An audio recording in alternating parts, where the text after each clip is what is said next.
Olá a todos, sejam todos muito bem-vindos a mais uma das nossas videoaulas. Hoje uma aula um tanto diferenciada, né? Hoje é uma aula que eu vou procurar passar para vocês uma visão um pouco diferente sobre determinado assunto. Hoje a gente não vai trabalhar sobre nenhum dos nossos esportes, apesar da nossa unidade temática ser de esporte, né? Hoje a gente vai desenvolver uma habilidade diferente das habilidades tecnicistas e das habilidades procedimentais que a gente vê normalmente. Também a gente vai desenvolver, no entanto, também uma atividade muito conceitual. Mas a gente vai ver hoje uma questão também bastante importante, que é o desenvolvimento crítico também, em relação a temas, na verdade, muito importantes, né, relacionados ao esporte, que é o doping, né, que a gente vai falar um pouco sobre a história do doping, como ele surgiu, algumas questões mais polêmicas, né, e principalmente como a mídia, né, ela aborda esse assunto, né, para a população de uma forma geral, e como ela pode influenciar, né, com relação a essa temática, né? Então a gente vai ver o doping, a gente vai ver sobre a corrupção também no esporte, né? Que é um tema bastante interessante, um tema bastante polêmico também em relação ao desenvolvimento dessa habilidade. E nós vamos ver também a questão da violência no esporte, né? E tudo isso, como a mídia tem trabalhado em cima disso, né? Desses três temas polêmicos, tá? E como a mídia influencia em relação a esses temas. Então, nós vamos aqui para os nossos slides, só passar para vocês, para que a gente possa dar prosseguimento à nossa aula, tá bom?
Pois bem, conforme a gente já havia, né, falado anteriormente, essa nossa unidade temática, né, de esportes, né, nós temos esse objeto de conhecimento como o objeto de campo tá que está relacionado a essa mesma unidade temática, né?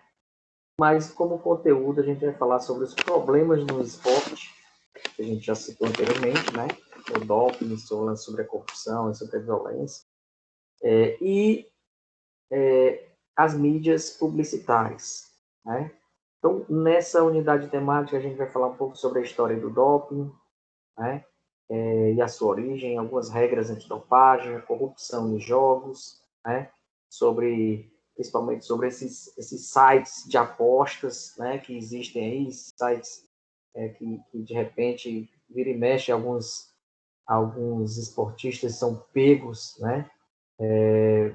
Com essas jogatinas, e a violência nos esportes, principalmente em relação às torcidas organizadas, né, do futebol,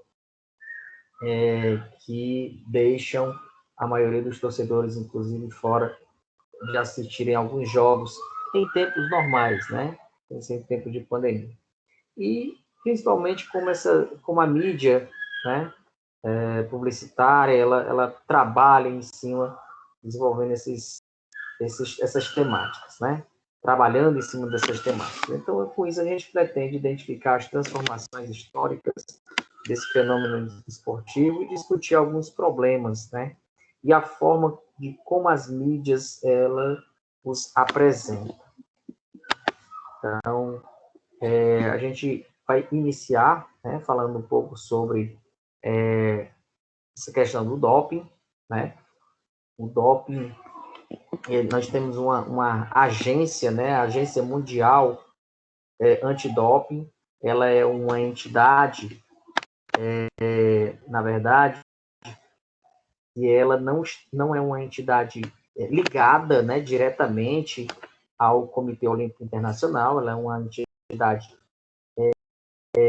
como é que eu vou dizer, independente, né, mas ela trabalha diretamente com essa instituição, né, com o Comitê Olímpico Internacional, né?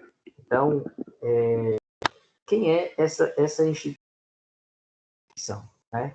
Essa Agência Mundial Antidoping, né? Ela foi criada, né, em 1999, né? Independente, né, e composta por algumas instituições não governamentais e governamentais também, né? Então, aconteceu um grave problema, né, em relação a doping no ciclismo, né, em 1998. Então, o Comitê Olímpico Internacional decidiu convocar uma conferência mundial, né, para debater esse tema sobre doping, e reuniu todas as partes envolvidas no combate antidoping que existia no mundo, né? E daí essa primeira conferência mundial sobre doping no esporte, né, ela foi criada em função disso também, né? Sobre como é que eu vou falar, esse grave problema que aconteceu, né, em 1998, já prevenindo problemas que poderiam acontecer na Olimpíada de Sydney no ano 2000, né?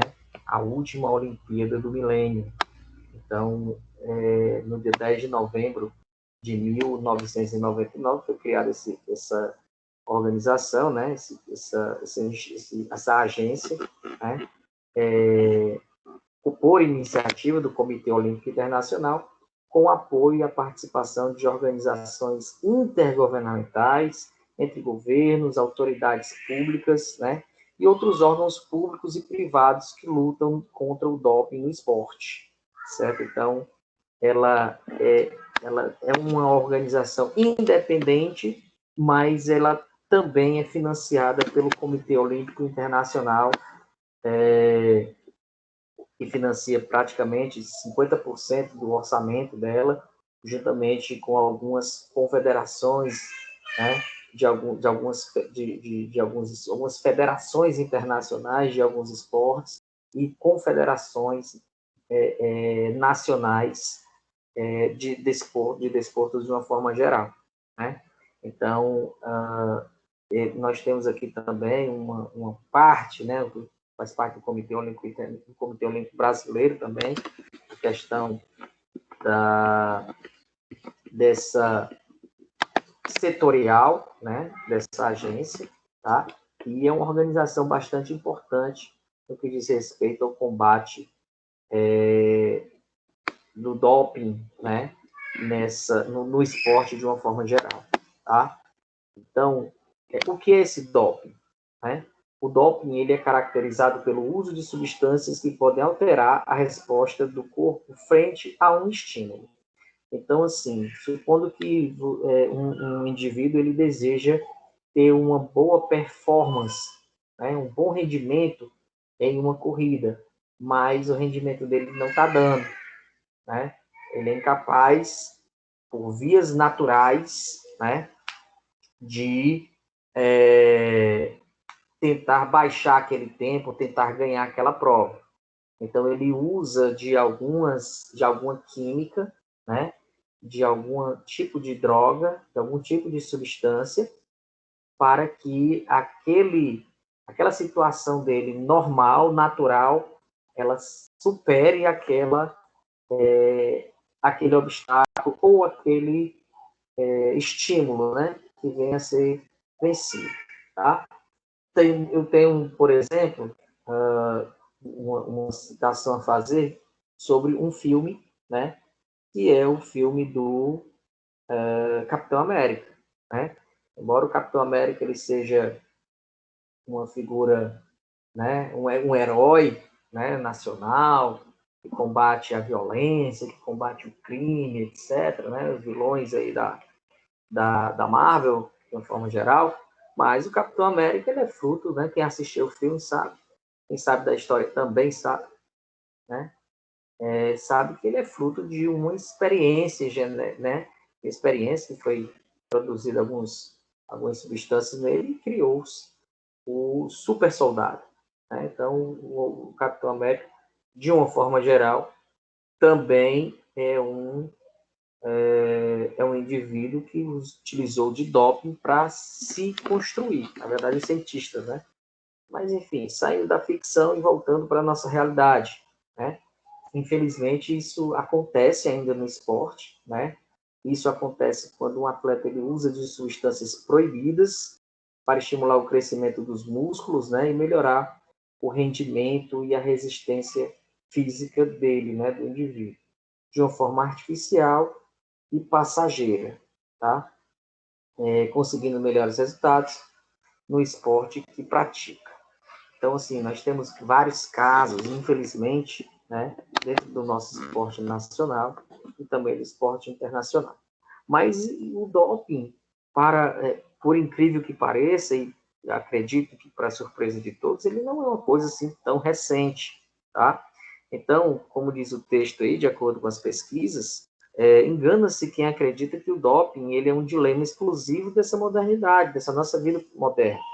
Certo? Então, na Grécia Antiga, de acordo com alguns relatos do escritor Filostratos, os atletas eles recorriam a outros recursos que extrapolavam as habilidades do competidor. Então, segundo o seu texto, né, produzido aproximadamente entre 776 a.C., os atletas gregos ingeriam chá, né, composto por algumas ervas, comiam cogumelos para que atingissem seus melhores marcas durante as competições. Então, esses chás, né, davam vamos dizer assim, falseavam, né, a fisiologia natural do indivíduo e assim eles conseguiam superar suas marcas e conseguiam mascarar a dor, né? E aí, através disso aí, deixava-se o indivíduo como esse super atleta. Né? O primeiro caso de doping relatado, né, aconteceu em 1886, quando um ciclista inglês morreu de uma overdose numa corrida em Paris. Então, ele usou algumas substâncias ilegais, e isso deu algum problema dele de arritmia, né? E aí ele aconteceu essa morte em plena em plena prova, né? Nos Jogos de Atenas, né? Os primeiros Jogos Olímpicos da Era Moderna, né? Marcaram também o aparecimento das bolinhas, né? Que eram essas bolinhas? Eram esferas contendo diversas substâncias estimulantes, como a cocaína, a efedrina e a estricnina. Então, essas drogas, elas apareceram, né? Foram descobertas, o uso dessas drogas, na verdade, foi descoberto, e esses indivíduos, eles, infelizmente, como ainda não tinha um comitê, não havia essa regra ética no esporte, então, infelizmente, não aconteceu nada, né, com eles, mas foi identificado. No nosso tempo moderno, infelizmente, né, alguns brasileiros, né, vou citar aqui alguns brasileiros, que foram pegos, né, no doping, né, os brasileiros de expoente dos diversos esportes, isso não está relacionado a apenas um esporte, mas aí a gente tem aí em primeiro plano, né, a nadadora, né, ou a ex-nadadora Rebeca Guzmão, que foi banida da natação porque foi pego com no exame de doping, né, fazendo uso de substância, e foi a testosterona, né? Então, a testosterona, ela é um hormônio masculino, né? E daí você tem uma força, né, como se você tivesse colocando um homem para disputar contra a mulher, né? Então, ela cria força de homem, características masculinas, né? E daí essa substância, ela é proibida em relação à prática dos esportes, porque aumenta a força de uma forma desproporcional em relação aos outros concorrentes, né?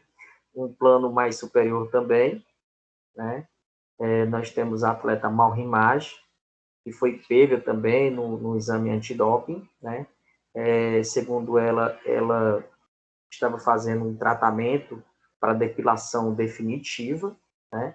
E daí, dentro de algum desses produtos, havia algum produto que também aumentava seu rendimento, né? No plano mais inferior, à esquerda, nós temos um atleta de voleibol, reconhecidíssimo, né? Tricampeão olímpico, campeão mundial várias vezes, melhor jogador do mundo várias vezes, que é o jogador Giba, né? Ele foi pego na época que jogava na Itália, porque fez uso de maconha, né? Então foi pego no exame antidoping, e daí foi suspenso durante um determinado tempo também, né? Nós temos no plano também inferior, mais à direita, a atleta Daiane dos Santos, campeã mundial de ginástica várias vezes, também uma referência na ginástica nacional, também foi pega no exame antidoping, né, utilizando uma substância, também, segundo ela, era para diminuir o peso, enfim. E aí no plano central, o tenista brasileiro também, que é o Thomas Sareta, né? Aliás, quero fugir o nome dele aqui, Thomas Bellucci, tá? É o Thomas Bellucci, né? Que também foi pego, né, no exame antidoping. Então, esses são 5 casos que a gente pode citar, que são casos de cunho, né, conhecimento nacional. Infelizmente, esses atletas, eles se utilizaram de forma voluntária ou não, né? Ou acidental, forma voluntária, ou de forma acidental. A gente não está aqui para julgar, nem pré-julgar ninguém, né? Mas, infelizmente, aconteceram esses casos, né? Foram de domínio público, né? E o controle antidopagem suspende esses atletas por um determinado tempo, né?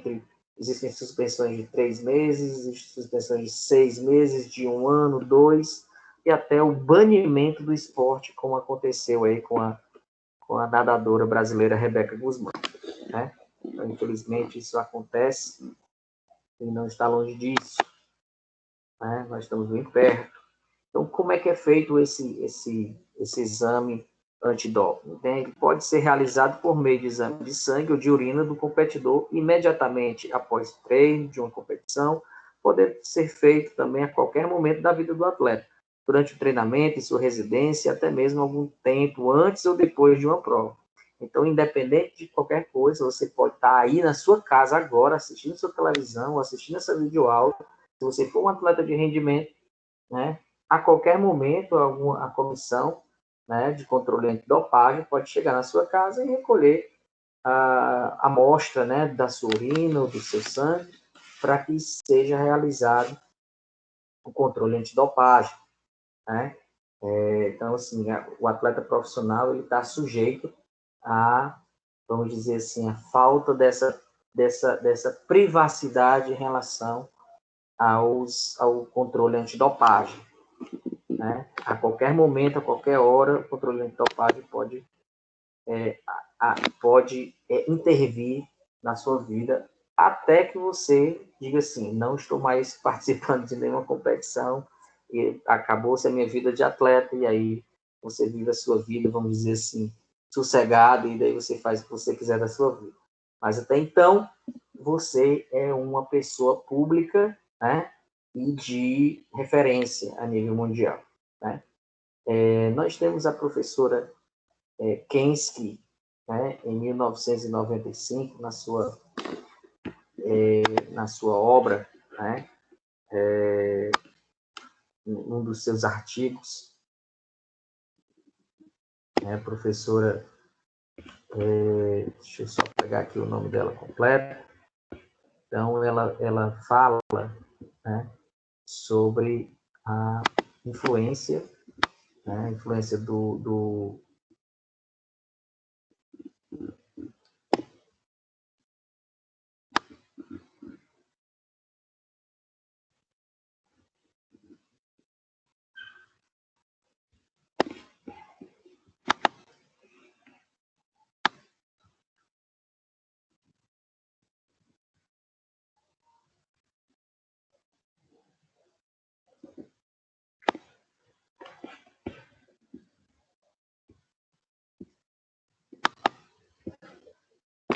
Então, aí abrindo, né, esse debate grande sobre a mídia, né, nós temos a professora Vani Kensky, né, que em sua publicação o impacto das mídias e das novas tecnologias de comunicação na educação física, né, e foi publicado pela revista Motriz, no 5º Simpósio Paulista de Educação Física, né. Então, ela cita, né, na sua obra que a mídia televisiva se alia a outros meios de comunicação para explorar a imagem do sucesso esportivo do momento e consumi-la como mais um produto descartável. Então, o que ela quer dizer com isso? Que a mídia, né, televisiva, ela usa aquela imagem, né, aquele esporte, explora aquele esporte, e quando ele não está mais dando resultado, dando rendimento para eles descartam e pegam outros, né?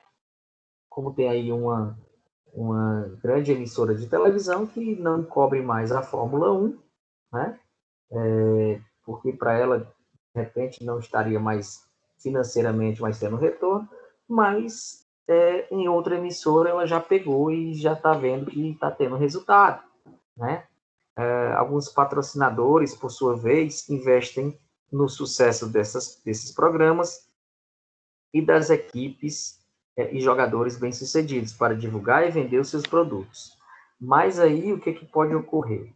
Infelizmente, né, essa emissora do que eu estou falando, ela entrou num viés, infelizmente, entrou num viés político, e que muitas dessas empresas têm uma filosofia contrária à que ela tem.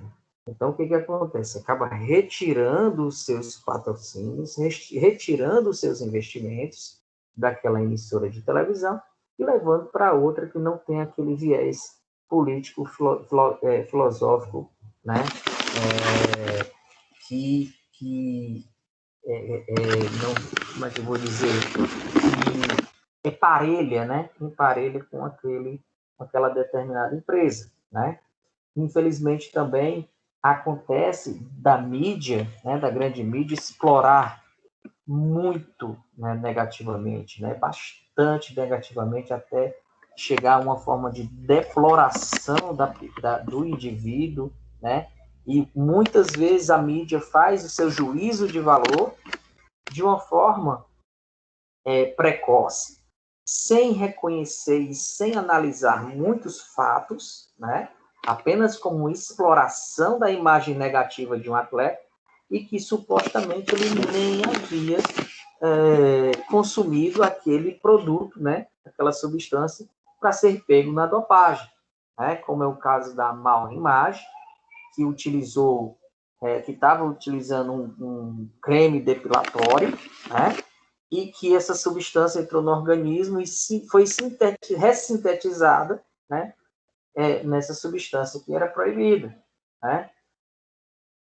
Então, assim, aí o que acontece? A mídia acaba pré-julgando, explorando negativamente a imagem daquele atleta, o atleta perde patrocínios por conta daquilo, e depois, lá na frente, a própria comissão antidopagem recua, né, e dá a inocência daquele atleta.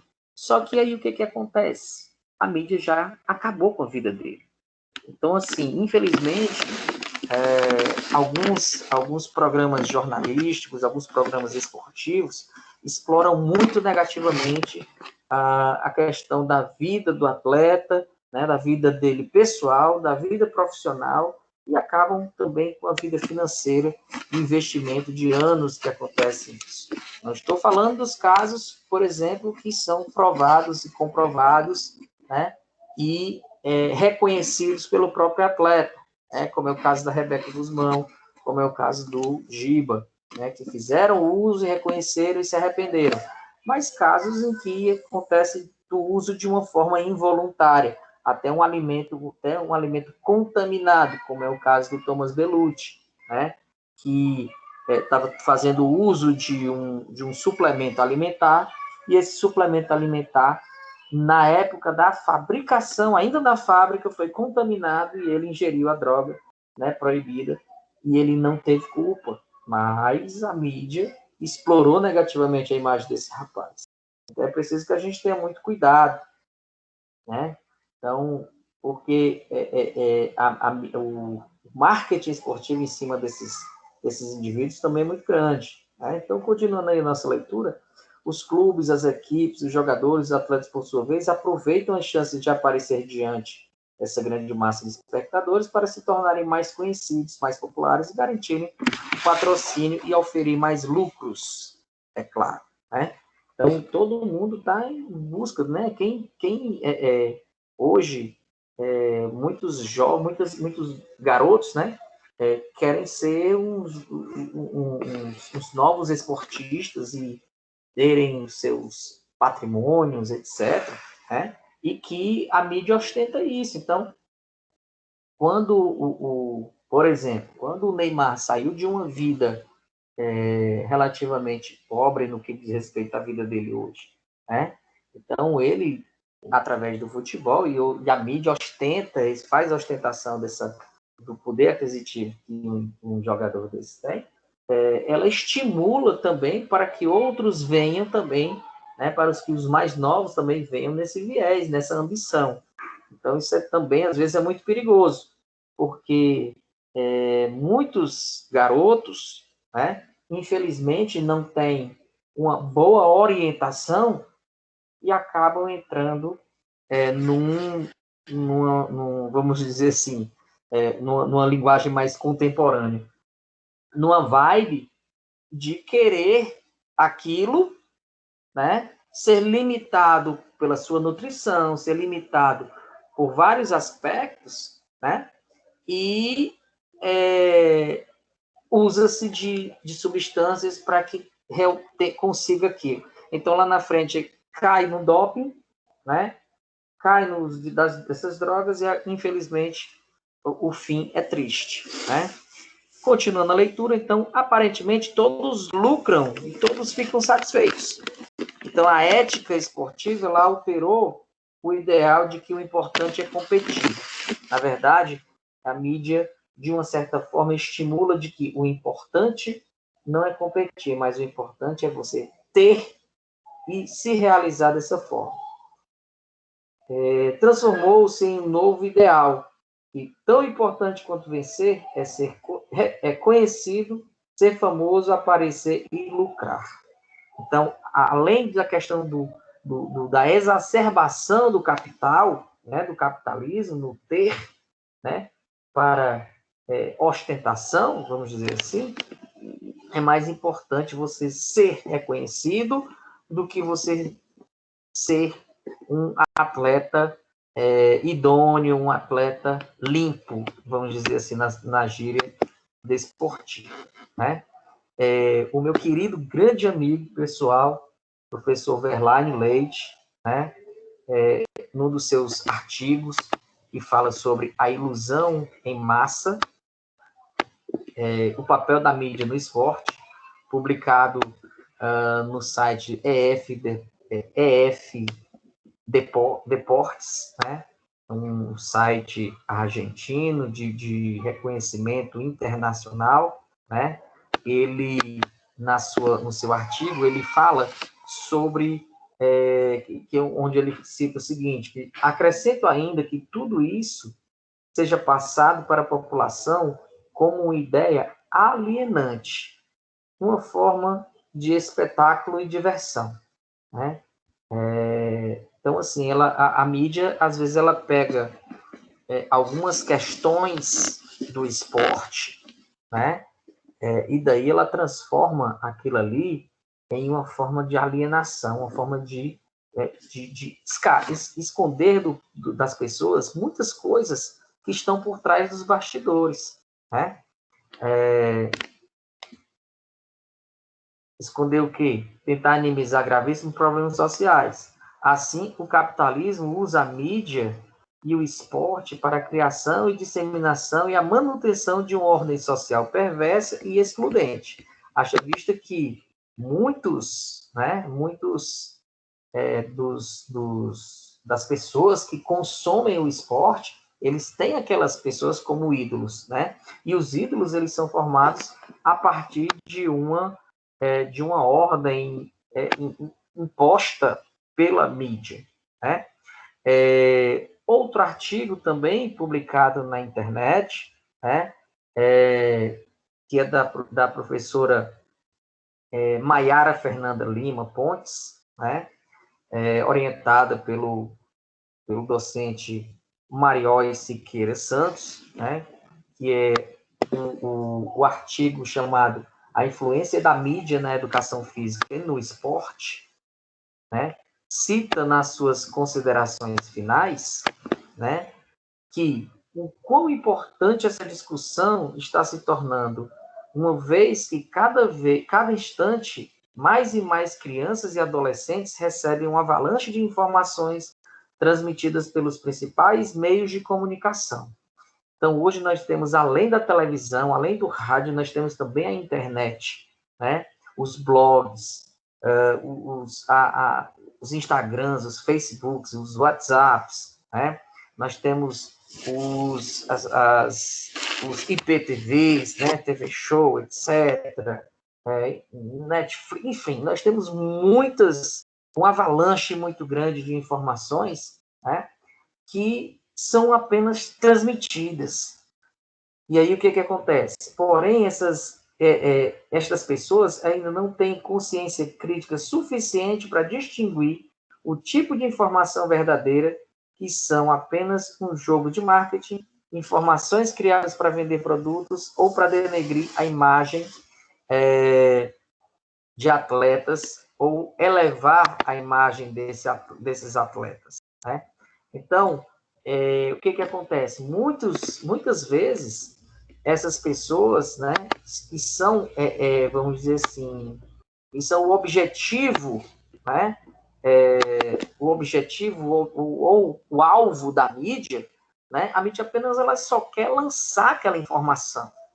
Mas aí cabe a nós, profissionais da educação, fazer um filtro, né? Sem alienação, sem proselitismo político, né? Sem partidarismo, para que essa informação chegue de uma forma responsável, para que vocês criem, né, um hábito de verificar a informação, se é uma informação verdadeira, ter a confiança no seu professor para que ele realmente esteja te passando uma informação verdadeira, sem viés político, sem viés ideológico, sem exagerar ou sem minimizar, mas te dar uma resposta real, né, daquilo que acontece na vida na vida desportiva e na vida pessoal também de cada indivíduo, né? Então, então é muito importante que a gente também tenha discernimento, né? E a mídia também haja com responsabilidade, né? Porque muitas vezes a mídia age de uma forma a denegrir a imagem, fazer juízos de valor de indivíduos e que eles realmente não, muitos deles não têm culpa do que está acontecendo. Mas daqui que a mídia chega e diga o contrário, é tarde. Já acabou com a vida desse indivíduo e muitas vezes não tem o devido retorno. Ou então a mídia faz um programa inteiro para denegrir a imagem do indivíduo, né? Ou para subir a imagem daquele indivíduo, e uma nota apenas de uma retificação que venha fazer. Né? Então, não estou aqui também para acabar, né, com a profissão do jornalismo, mas parabenizar os jornalistas que agem de forma responsável. Tá? Enfim, partimos agora para outro assunto, né, que é um tema bastante polêmico, que é a corrupção no esporte.